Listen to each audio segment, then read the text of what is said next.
If you're out there, Ephraim, I love you and mommy's here and mommy will get better and she will come see you soon. I had a beautiful baby boy. Even though he was a child of molestation, he was still mine and I loved him. And at 14 I couldn't give him a life, so I gave him up for adoption. I was robbed from my purse with all my medication in it. I had my medication to kick the heroin in there. I had my phone. I had my asthma pump. My husband was robbed for his wallet and his phone. He was tased and beat up in less than 3 days of being out here.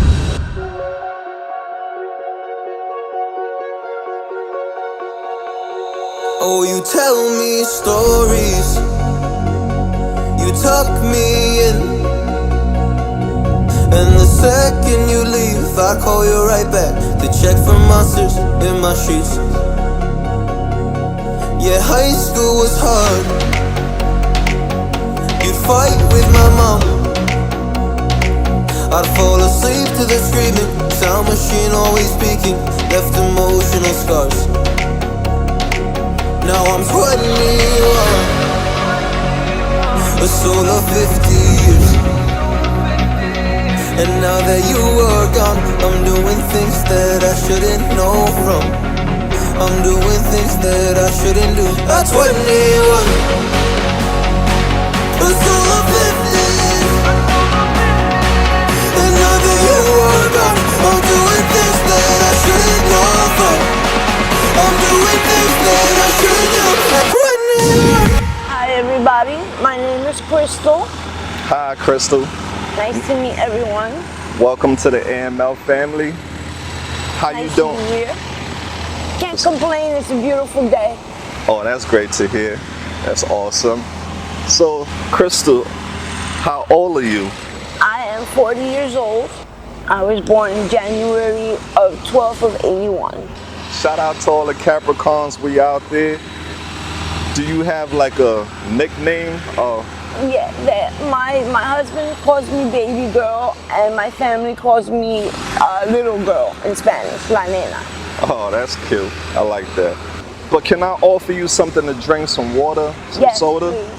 Okay, awesome. You want water or soda? Water. Water. It's still, Oh, it's nice and cold too. that's That's awesome, awesome. right? Nothing like some cold water. Okay, so when you take a sip, quench your thirst, we'll get back into it. I'm sorry it's frozen, but I'm That's sure good. That's good because it'll last longer. you got So, that yeah, right. I came from Patterson. I recently moved to New York. My husband got arrested and ended up in a halfway house here in South Philly. And I used to come up every 2 to 3 weeks to come visit him. And he went to go get me something and he ended up getting lured, robbed, tased, and disappeared for 3 days. And we ended up stuck here.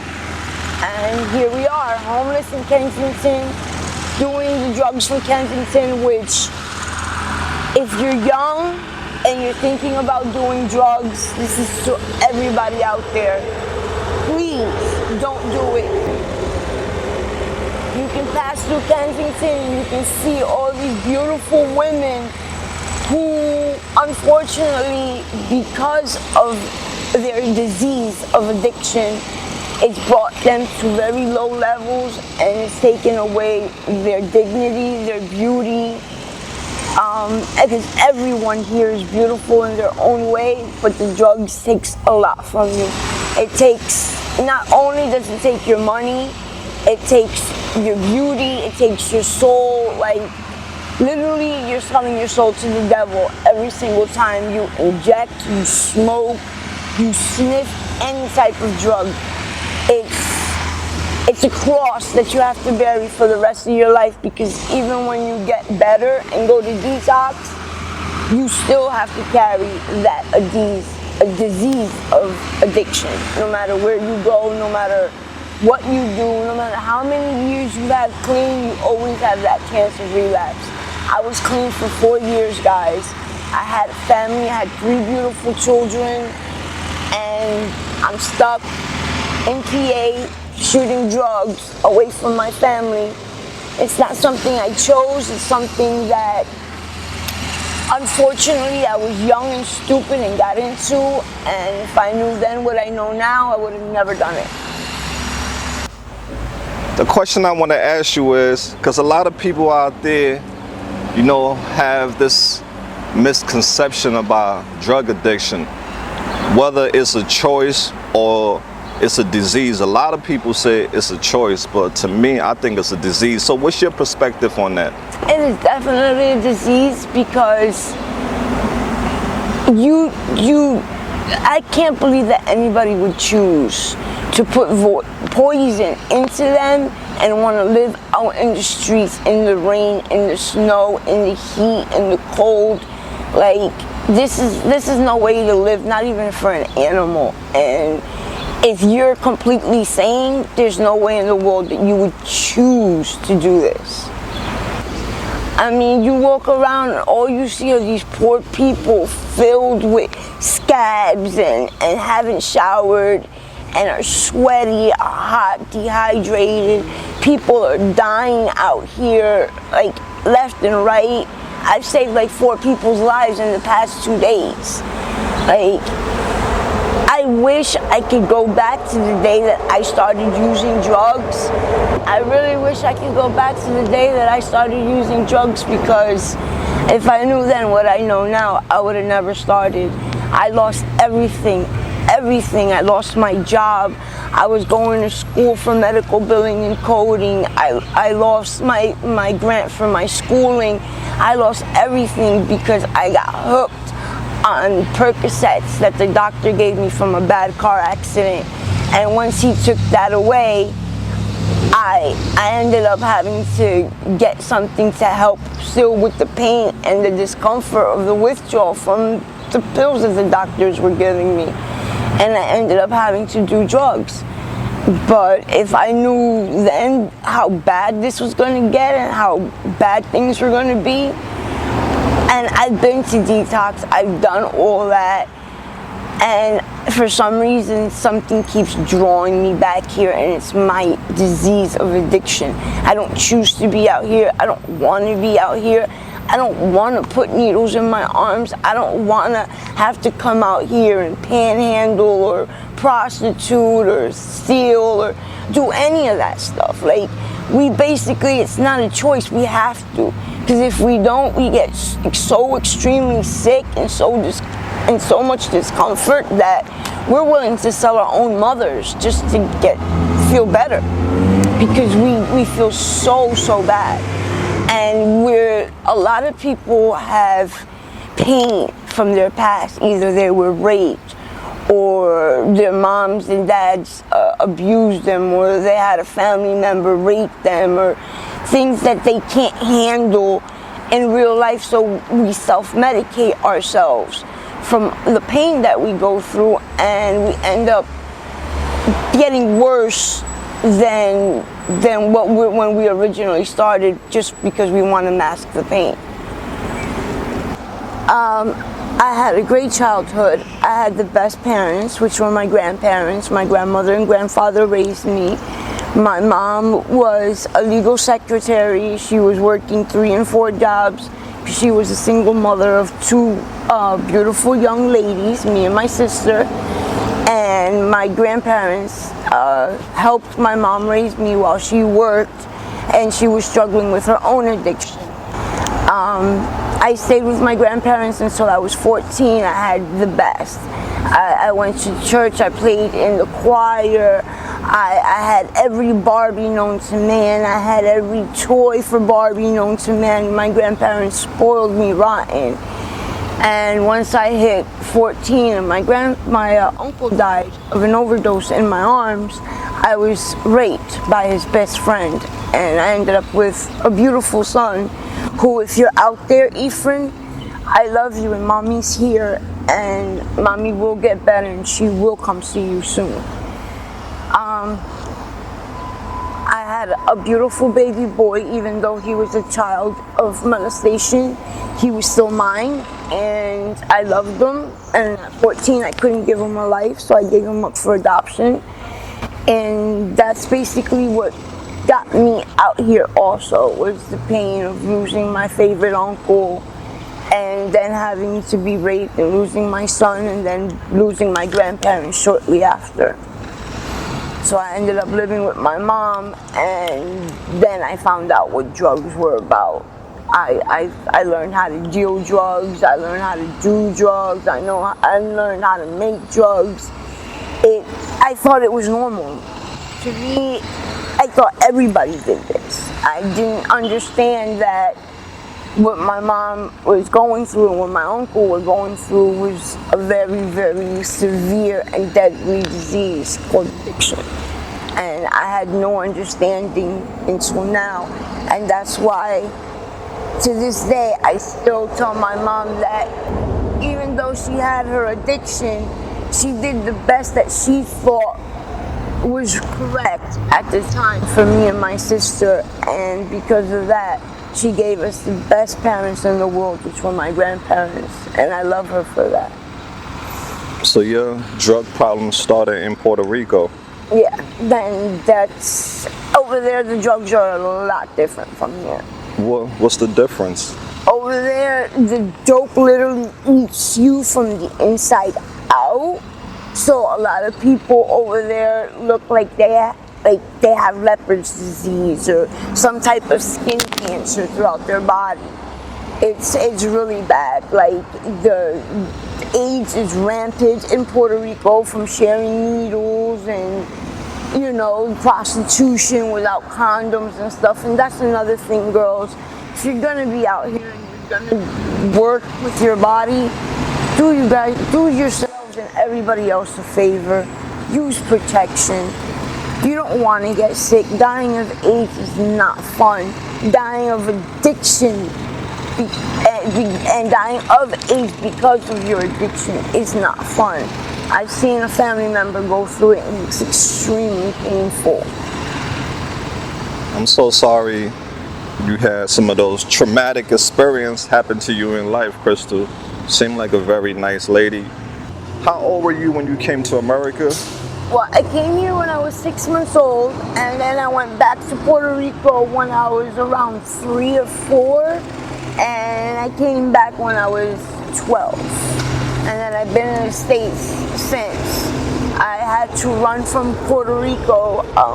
My uncle did something stupid because of his addiction, and we had to run out of Puerto Rico before we got killed. So we ended up here in the States, where my grandfather actually became a millionaire by buying a bodega. Actually, he started selling ice water on the side of the road. From there, he got himself a little bodega, and he just went from bodega to liquor store to bar to apartments. So we had money in our family, but once my grandparents died, that's when the addiction really hit the fan, because nobody knew of my uncle or mother's addiction, because we always had money, so they were never sick. And once they died and the money ran out, everything got really bad. That's when my mom had to start selling drugs for drug dealers. I was sold to drug dealers because of what they owed.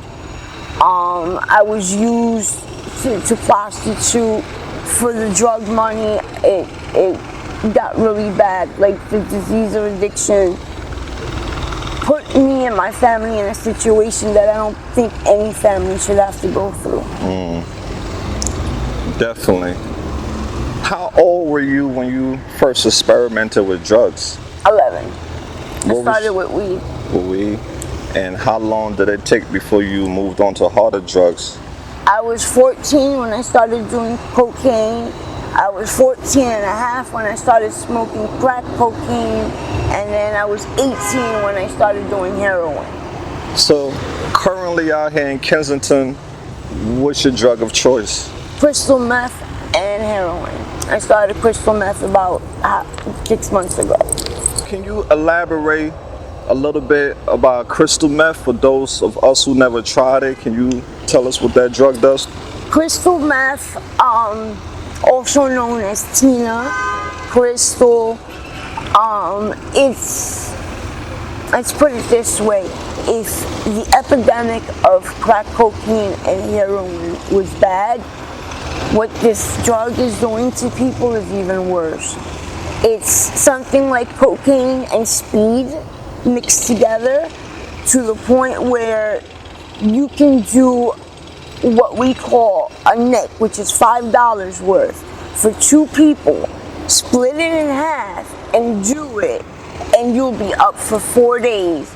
Your mind starts going, you start seeing things that aren't there, you start thinking that people are following you and there's nobody following you. You start hallucinating, you start seeing things and hearing things that aren't there, you start thinking that the graffiti's talking to you, you see shadow people, like, you need your sleep. So basically what this drug does is it makes sure that you don't get any sleep, so it creates insanity. And it's What type bad. of enjoyment do you get from it? It's, you can think, you think you can think, and you're in hyperdrive, and everything seems clearer. Like if you're going through something and you need a solution, like your mind is going to the point where until you get a solution, you're not gonna be okay. But what they don't tell you is, unlike crack cocaine and cocaine, crystal meth is extremely addictive. Once you try that drug once, and that's all you need. It's not like heroin where you try it 3 days in a row and you get hooked. Once and you're hooked. Crystal meth is like heroin. It makes you go through physical withdrawals, which are worse than the heroin withdrawals. You feel like you have bugs crawling on your skin. You're puking. You have diarrhea. Your body hurts. You feel weak and sluggish, and your body needs it. It needs it just as bad as it would need air or water or food. Like it's just as bad as heroin, if not worse. So guys, I'm telling you to stay away. If you are not on the streets and you've never tried drugs and you're curious, take it from somebody who's been doing this for so many years. Stay away. You don't want to have the life that we have out here. It's not fun. It's not glorious. It's not like they make it in movies. The drug dealers aren't making buku money, and the prostitutes are not walking around in fur coats. Like, we're hungry, we're thirsty, and we literally have to put ourselves in positions that we don't want to be in because of our addiction. And a lot of times when we get our money, the first thing that comes to our mind is not food and it's not water. It's our addiction, because we need to feel good to be able to eat, drink, or sleep. Elaborate on the effects of what that fentanyl is doing to you guys out here. It was supposed to be, heroin is supposed to be like a cure-all. Like, whatever you're feeling, it cures it like that. Fentanyl kind of does the same thing. It doesn't last as long as heroin does. And the thing is that the tiniest little bit of fentanyl or the tiniest little bit of horse tranquilizer, they even have elephant tranquilizer. The tip of a match could kill 4 people. Like, that's how strong this drug is. Like, you see these people walking around trying to yell and stay awake. They're not crazy. They're trying not to die. Like, a lot of people think that we're crazy, yelling at ourselves, screaming at ourselves. We're not crazy. We're just trying to stay alert so that we don't, our hearts don't end up stopping and dying from an overdose. Because it's not like heroin where you could bring people back to life. Like, this fentanyl is killing, I'd say, 7 out of 10 people every day. Yeah, it's a huge epidemic. There's a lot of us out here who won't go into a shelter because we can't go in with our significant other. Unless you're a lesbian or a gay, you can't go in with your husband. You can't go in with your wife.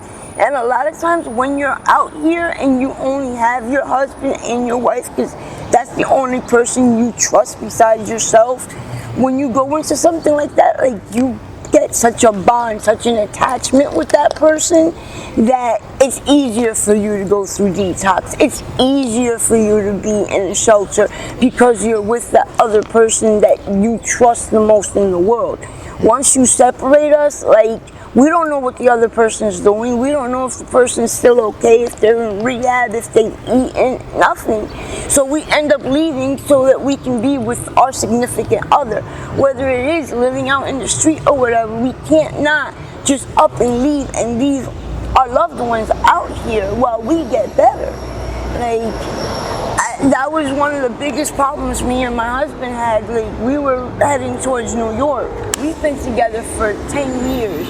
We're not legally married, but we considered it common law. Common law, we've been together for so long that we might as well be married because we live like a married couple. And, you know, I couldn't leave him knowing that he was still out here while I was getting better, because he could have died while I was in detox. Like, anything could have happened. So we'd rather be out here with our loved ones if we can't get into someplace with our loved ones. In like a lot of places, you people need family shelters. I know that in the programs it says think about yourself or whatever, but like I say, when you're out here and you're out here for so long and you only have one other person and that's your partner, like, it's very, very hard and very difficult knowing what you know for you to go get help and leave your loved ones out here. So we definitely need more family shelters and more places where they accept couples. Absolutely. And he's also addicted to the same drugs that you're addicted to? He's also addicted to the same drugs.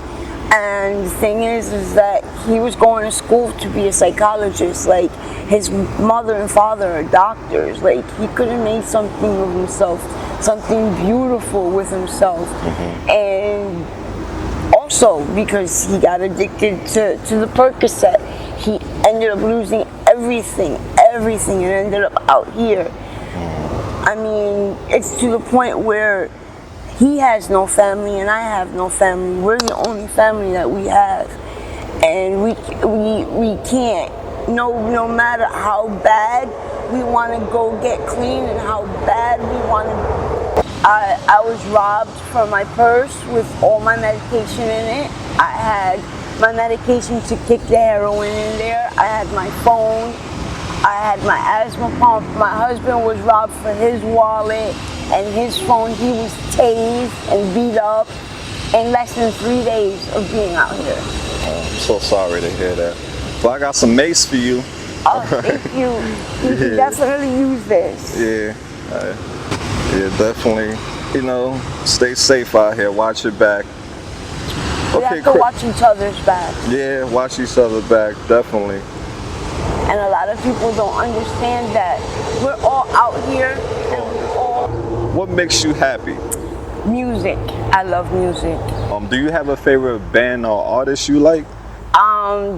Actually, I have a couple of artists: Don Omar, Daddy Yankee, Bad Bunny, Evie Queen, any of the reggaetoneros from Spanish. Hey. I love it.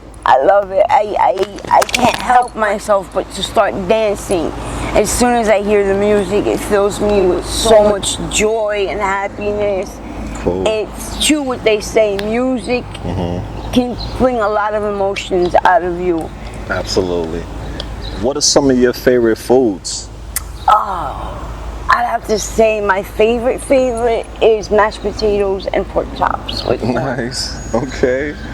What's your favorite color? Black. Yo, black. All black everything, right? I love it. Okay. And if you can travel to any place or country in the world, where will you go? Back to Puerto Rico. Wow. I miss my homeland, I miss my people, and because that's where I'm from. It's like my home is calling me. Do you still keep in touch with your friends and your family? Of course. They Okay. know that I'm out here, they know that I'm okay, and they know that as soon as I can get the help that I need, that I'll be part of the family again. Awesome. I choose to stay away because Okay. I don't want my family seeing me like this. Because of shame and guilt, right? Yep. If your family were to see this video, what message would you like to send to them? I love you guys, and I'm sorry. This is not the life that I wanted for you, and this is not the life that I wanted for me. But I'm gonna get better. I'm determined, and I'm hard-headed, and you Capricorns out there, you know what that means. We usually don't stop until we get what we want. So I'm gonna do what I have to do, and I'm gonna make sure that I'm a part of your lives, guys. That's 'Cause I love amazing. you, and mommy's here, and mommy's not going anywhere, and mommy's determined to be with you. Oh, that's great. You have such a positive, attitude, and faith and hope is all we need in this life, God has a way bigger plan for me. Oh, okay. So on that note, do you have a spiritual or religious belief? Yes, I'm Roman Orthodox. Where do you believe you'll go when you die? I believe that because I've been such a kind-hearted person and a loving person, that God has a special space for me. Amen. And God forbid, 1 billion times, if you were to die tomorrow, what would you want to be remembered for? I would want to be remembered for me, for my personality, for my outgoingness, for my way of being able to make people laugh and smile even when they're having a bad day. Awesome. And when you are alone, what are some things that go through your mind? I meditate a lot, so mostly my family, my kids, what they look like now, what they're doing, what they plan on being. Like my son's 18 now, he's gonna be going to college soon. Like, he's into dancing and music and stuff, and like I just want him to whatever it is that you believe in, whatever it is that you love doing, that's what you need to do, because it's not a job when you do something you love. It's fun. Absolutely. So, if you found $10,000 today, what would you do with it? If I found $10,000 today, I would probably buy a property, fix it up, and make a shelter for families, for Yes. families that are couples, children, mothers and children. Because a lot of people end up out here they lost their job, their house got caught on fire. Right. And a lot of the people are out here not because we want to be, but because we were stuck out here. Absolutely. That's very selfless of you. If you could pick one, to fly or to be invisible, which one would you pick? I would choose to fly, so that this way I could be close. They're back to back. I'm sorry.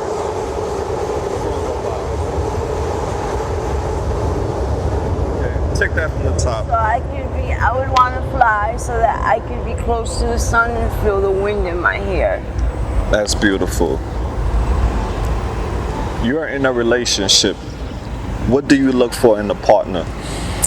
Somebody who can make me laugh. Somebody who, no matter what, I can always count on. That, we're there for each other. Somebody who's just as selfless as me and that will love me just as much as I love them. Excellent. That's beautiful. And this one will be, when you were a little girl, what do you want to become when you grow up? When I was little, I wanted to become a general electrician. Wow, that's huge.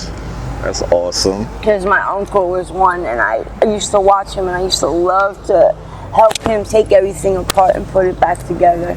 Nice. So what are some, things you like to do in your pastime? Any hobbies you have? I like to read. I like to knit and crochet. Nice. Any arts and crafts, anything that I can do with my hands, I love doing. If that's needlepoint, whatever, it doesn't matter. I just like creating beautiful things. Cool. If you had 3 wishes in this world, what would your 3 wishes be? That there would be no such thing as addiction for me or for anyone. For my family to be happy and healthy, and just to live a normal, happy life. That's beautiful. And this question would be, if you had a message to send to the world, what would your message be? It's not easy. It's not easy being homeless, and it's not easy being an addict. And like I keep saying, if you don't know what it is and you haven't tried it and you're curious, don't, not even weed. Like, it's to the point where they're putting things in your weed now to make you addicted to all kinds of stuff. So, like, you really need to be scared of anything, even going to the doctor and getting prescription medication. Like, you doctors really need to really research what you're giving to people, so that if they don't have their medication, they don't end up on the streets doing heroin because they're in that much pain. Like, the government and the doctors and everybody needs to be more aware of what they're giving their patients so that they don't end up out here.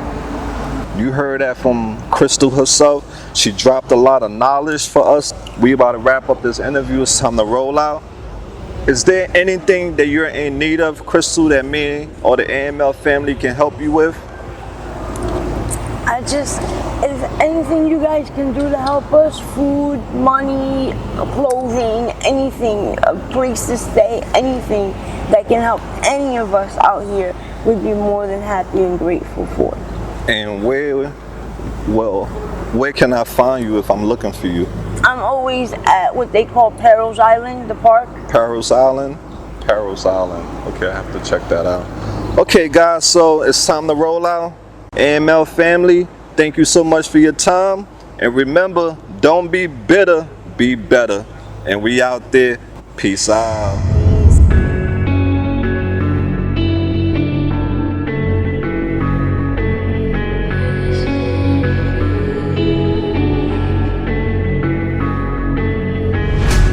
Quiet's driving me insane. Silence rattles in my brain. Yeah, I gotta get away. Always waiting for the phone, so I built my towers tall, wandering through these empty halls. Breaks the cycle there, walls are coming down. I gotta make it out. Yeah, yeah, yeah, yeah. Look my fear right in the eye. I just wanna feel alive. I just wanna feel alive. I just wanna feel